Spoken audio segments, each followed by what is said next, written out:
Oi,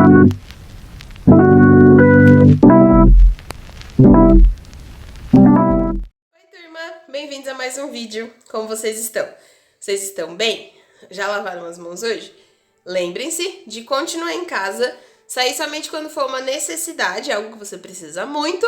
Quando sair, usar a sua máscara, passar álcool em gel aí quando encostar nas coisas ou nas pessoas e procurar respeitar aí a distância, sempre de 1,5 m a 2 metros, tentar se manter o mais distante possível, mas de preferência que se mantenham em casa. Hoje, antes do vídeo começar, não se esqueçam de entrar às 4 horas da tarde aqui no YouTube, que eu vou estar ao vivo ajudando vocês e dando mais dicas de ilustração e de desenho e como perceber melhor as cores do Di Cavalcanti, como que ele faz para poder fazer essa separação de luz, de sombra, volumes e assim por diante.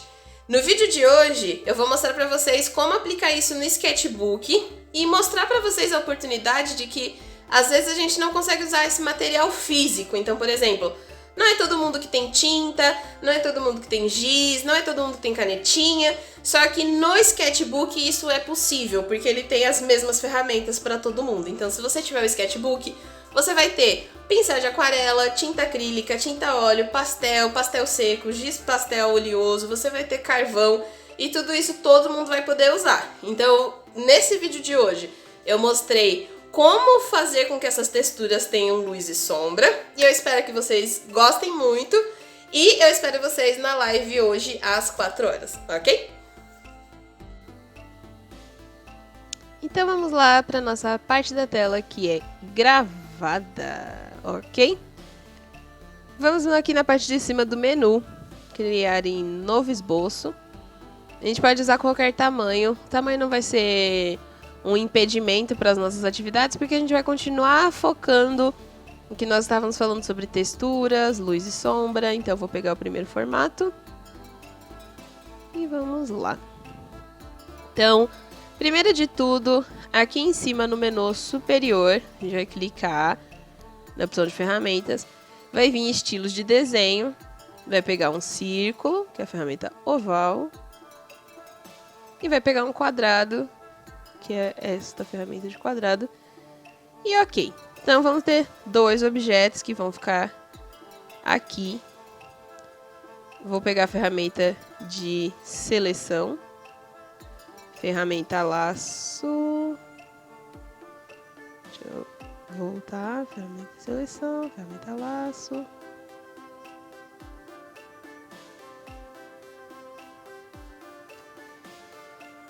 Ferramentas, transformar, vou puxar isso aqui um pouquinho para cima, ferramenta de seleção, selecionar o nosso quadrado, deixa eu refazer essa seleção, porque ela ficou bem torta, aí, ferramenta transformar, vamos ver esse quadrado aqui, pronto, temos os objetos nas posições necessárias, vamos começar. Aqui na ferramenta das camadas, o que nós vamos fazer é criar uma nova camada. Vocês estão vendo que ela está indo por cima da camada onde está o círculo e o quadrado. Então, eu vou pegar a camada dos objetos, passar para cima, bloquear. E vou clicar na camada de baixo, que é onde tudo vai acontecer. Então, a camada tem que estar desbloqueada. Vamos falar um pouco, antes de falar propriamente dito sobre luz e sombra, quais são os pincéis que nós temos ao nosso favor. Primeiro de tudo, esse conjunto que ele considera básico vai ter um lápis principal, um marcador vintage, um spray, que é esse aerógrafo de fluxo, uma caneta tinteiro, o curso de aquarela, ou seja, um pincel com efeito de texturas de aquarela, a caneta que a gente mais usou para contorno, que é a Tattoo Inker, e ferramentas de mesclagem, tá vendo? 2 tipos de borracha e uma de mescla de cores.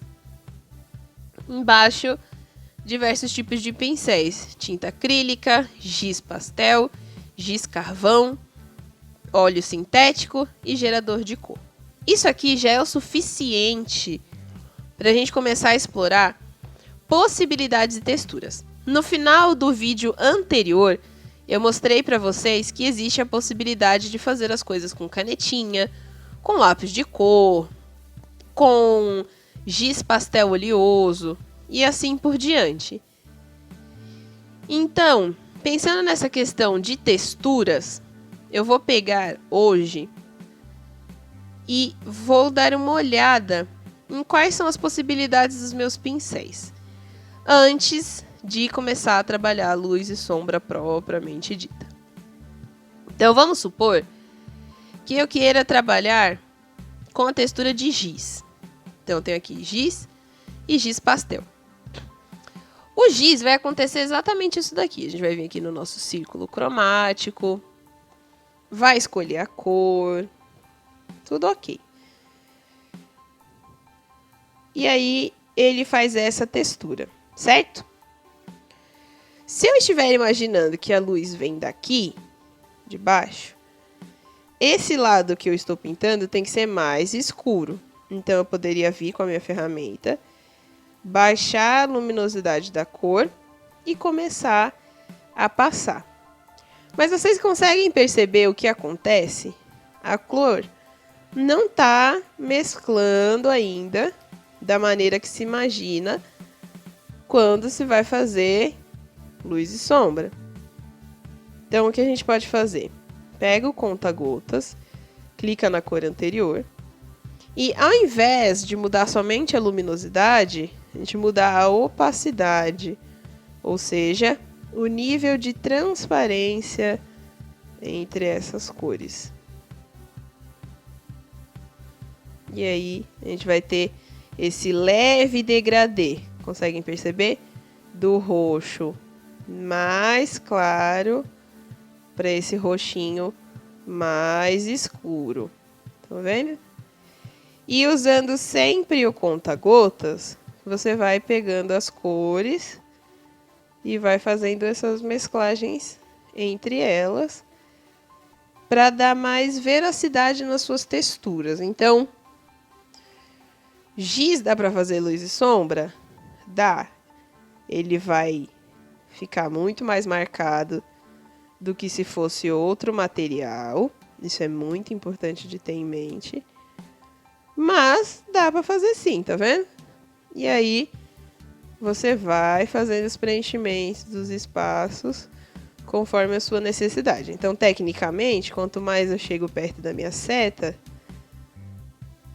mais claro ele tem que ficar. Então, eu vou vir aqui, ó, e aumentando a luminosidade. Ok?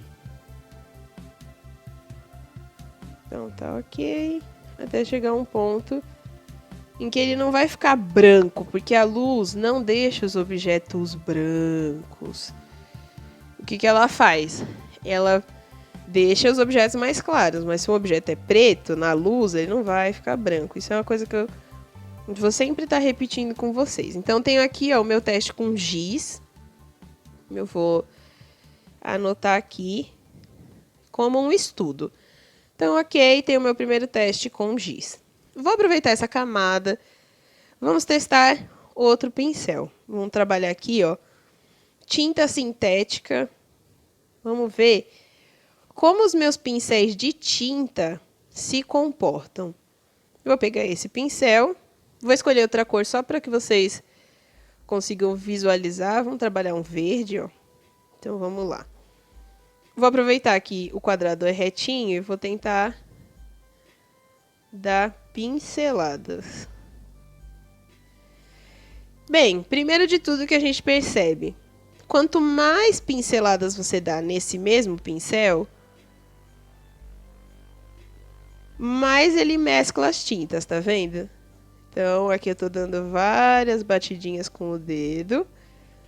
Só que se eu continuar passando e esfregando meu dedo, tá vendo que a tinta vai ficando mais clara? Porque eu não tirei o dedo da tela, então ele mesmo tá fazendo essa mesclagem. Ou seja, ok. É um bom pincel de textura. Vou diminuir aqui a luminosidade e vamos ver como que ele mescla. Ele mesmo cria a textura de tinta pra gente. Ponto negativo, né? Se vocês perceberem, primeiro, vai ficar a marca de pincelada, tá vendo? Ele mesclou sozinho, ó, eu nem precisei modificar muito a ordem do meu pincel, né? Eu não precisei mexer tanto na opacidade. Então, vocês vão perceber que desse ponto pra cá, ele sozinho já faz isso, tá vendo? Isso é uma característica do próprio pincel, ó. De você passar ele, passou, ele fica com menos tinta. Passou, fica com menos tinta. Então, ok, a gente consegue perceber que é uma questão do próprio pincel. Número 2, a gente também percebe que ele mescla o branco do próprio fundo, porque eu não tinha tinta branca. Se você for parar para pensar, o que eu tinha era somente o pincel na cor verde. Então, tá vendo? Ó, ele mesmo se mescla ao seu fundo. Não é como se ele misturasse o branco, né? Mas é como se ele entendesse que não tem tinta. Como se realmente tivesse acabado a tinta do seu pincel. Ou seja, interessante. A gente pode deixar aqui registrado, ó, como ele se comporta, tá vendo? Então ele vai ficando mais claro. Não para de sair tinta. Mas ele vai ficando mais claro conforme você vai fazendo riscos. Então eu vou fazer um risco aqui do lado só pra gente lembrar disso. Então tá aqui, ó. Dá pra perceber justamente a escala dos tons. Eu estou vindo de um tom mais claro para um tom médio, até chegar num tom mais escuro. E isso com esses dois pincéis que a gente usou, né? Um pincel de tinta e um de giz. Vou bloquear essa camada. Criar uma nova para a gente experimentar outros lápis, né? Outros pincéis aí. Bem, o que a gente pode fazer aqui também? Vamos testar um spray. Spray foi uma das coisas que a gente não usou muito, ó. Ele tem a opção de spray de aerógrafo. Para você que não sabe o que é um aerógrafo, é como se fosse uma caneta onde você põe a tinta num potinho em cima dela e ele tem uma bomba de ar comprimido que vai soprando essa tinta. Então, por isso que se chama aerógrafo. Você pinta com ar e tinta. Eu vou tentar colocar uma imagem aqui para que vocês possam ver. Por que o aerógrafo é diferente da latinha, né? Da lata de spray, de grafite? Porque a lata, ela já tem o ar dentro dela. Então, pessoas que pintam com lata de grafite, com essas tintas para fazer grafite, o ar já tá preso. Igual lata de desodorante. Você vai ter o produto do desodorante e vai ter o desodorante lá dentro. O que faz o desodorante sair é que o ar tá empurrando o produto para fora. Nas latas de tinta de grafite é a mesma coisa. A diferença do aerógrafo é que não é uma lata de tinta pressurizada. É uma maquininha que faz esse trabalho. Então, vou pegar um aerógrafo. Vou pegar aqui uma cor vermelha e vamos testar. Tá. 3 camadas fica desse jeito. 2 camadas. 1 camada. Ó, vocês vão perceber que ele é bem mais fácil de fazer luz e sombra, ó, porque quanto mais eu passo, mais intenso fica. Então, realmente é uma questão de passar poucas vezes o seu dedo. Claro, você também pode vir aqui, ó, e baixar a opacidade sem problema nenhum. Ele vai ficar um spray mais suave, mas ele não deixa de ter essa função de quanto mais você passa, mais ele vai criando camadas. Então, ele é um pincel de camadas. Então, o que a gente vai fazer? Tô aqui com o meu spray. Eu vou deixar ele em 50%. Um tamanho ok, acho que esse tamanho tá bom. E vamos começar. Vou deixar o vermelho mais escuro.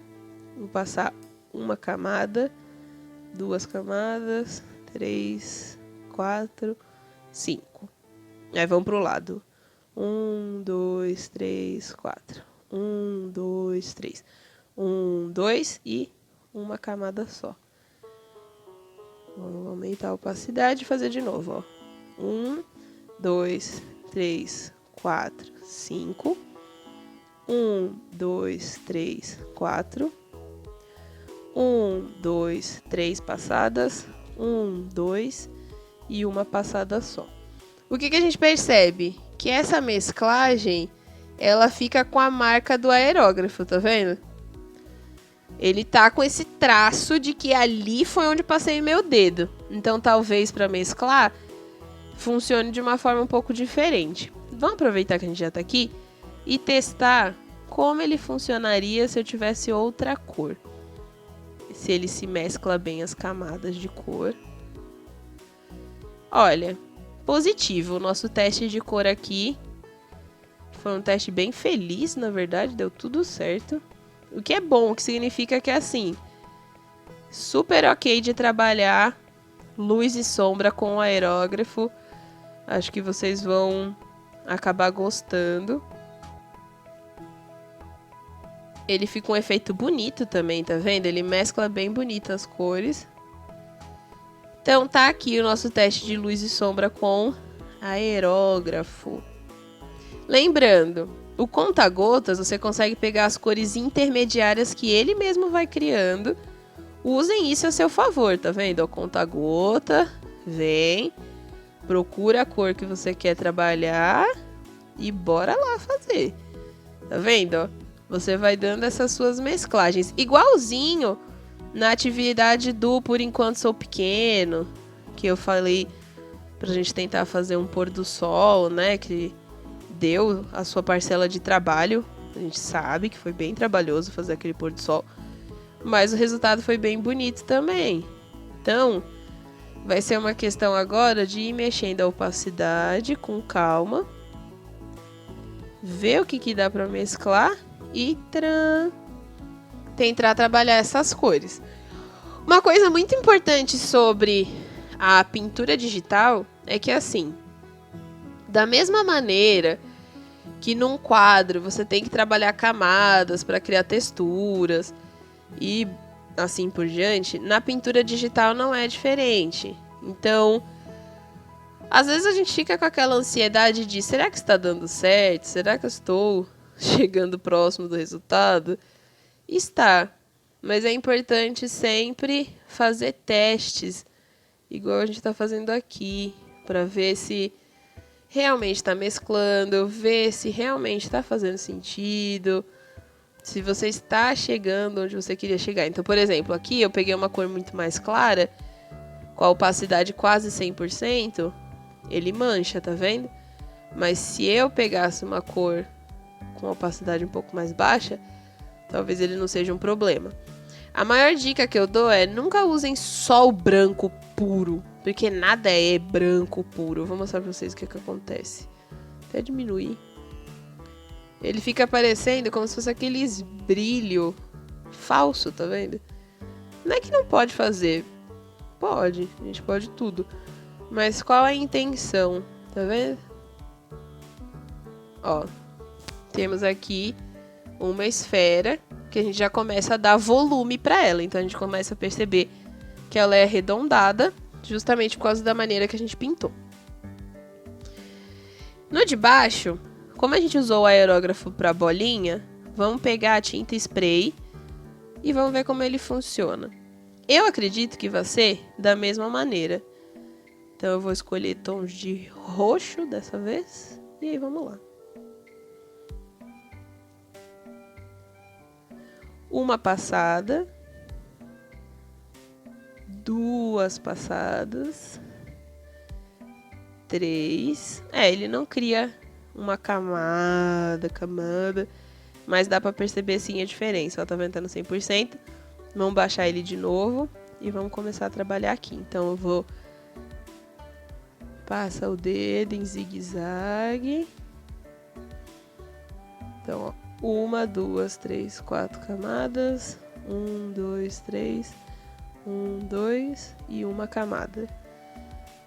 Dá pra perceber que ele mescla com um pouco mais aí de cuidado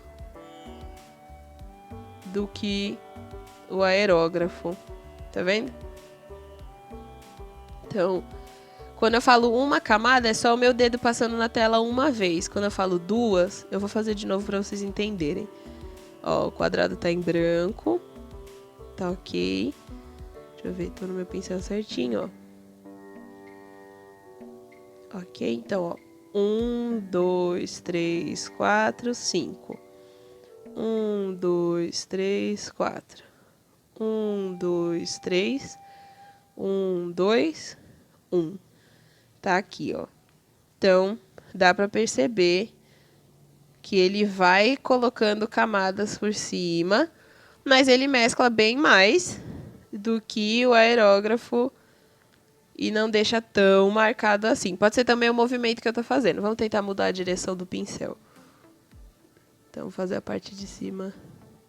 Não, ele realmente tem uma boa mesclagem de camada. E que acho que, nesse sentido, o aerógrafo foi bom para o círculo e talvez o nosso spray seja bom para o quadrado. Então, ó, vou baixando a luminosidade e vou deixar os cantos mais escuros. Vocês vão ver como a peça vai ganhar volume. Tá vendo? Então, aí eu vou voltando aqui, ó, deixando mais clarinho e mais claro, até que a gente possa chegar do outro lado do quadrado, vamos assim dizer, com ele bem claro, tá vendo? Por enquanto não mexi ali na opacidade, a gente pode mexer na opacidade também se vocês acharem que é interessante, mas eu acho que já deu para entender o que eu quero dizer com essas questões de luz e sombra, de que você precisa saber de onde está vindo, né? Qual que é a direção que isso vem. Não pode vir de qualquer lugar. Sempre tem uma posição, sempre tem alguma coisa acontecendo. Então aqui, ó, luz e sombra com sprays. Eu vou bloquear também. E aqui a gente tem luz e sombra com giz e tinta. Por que eu estou fazendo esses testes com vocês? Porque é essencial que você conheça qual material você tem à sua disposição. Então, às vezes a gente deixa de fazer algo pensando, isso não vai ficar legal, porque eu não sei como é essa textura. Não pensem isso. Eu vou vir aqui, ó, vamos testar agora, por último, o pincel de aquarela. A aquarela é uma técnica que faz com que a tinta seja diluída na água. A aquarela é bem complicado de dominar na vida real. E o pincel do sketchbook faz questão de mostrar isso. Estão vendo essas manchas maiores? Esse foco de mancha é com certeza onde, vamos assim dizer, na técnica de aquarela física, se fosse um papel, é onde o pincel ficou mais tempo. O que eu percebi com o de aquarela? Vou colocar uma cor diferente aqui para vocês verem. Vou colocar um turquesa assim. Um azul clarinho. Que ele funciona por batidinhas, tá vendo? Ó, bateu, ficou. Então você pode ir batendo o dedo na tela, igual eu tô fazendo agora. Quanto mais vezes você bater o dedo no mesmo lugar, mais escuro vai ficando. Quanto menos batidinhas você dá, mais leve vai ficando e mais claro. Ou você pode ir fazendo igual os outros pincéis, que você faz o movimento de arrastar, né, de balançar o seu dedinho aí na tela preenchendo. Mas o que eu percebo, que esse de mexer desse jeito, ele mancha bem mais. Então a gente tem que tomar esse cuidado de perceber o que o seu pincel faz a seu favor. Então, fica aqui a dica. O pincel de aquarela funciona melhor dando batidinhas do que arrastando, enquanto os outros pincéis ficaram melhor arrastando do que dando essas batidinhas, ok? Bem, esse daqui foi um vídeo para a gente testar materiais, ver o que funciona, ver o que não funciona, mas acima de tudo, preparar vocês para o próximo semestre, para as próximas atividades, onde a gente vai aplicar mais texturas, tentar usar pincéis de mais formas diferentes, ok? Lembrando que hoje nós temos a nossa live, então eu espero vocês no canal às 16 horas. Deixa eu desbloquear a camada aqui para eu poder escrever.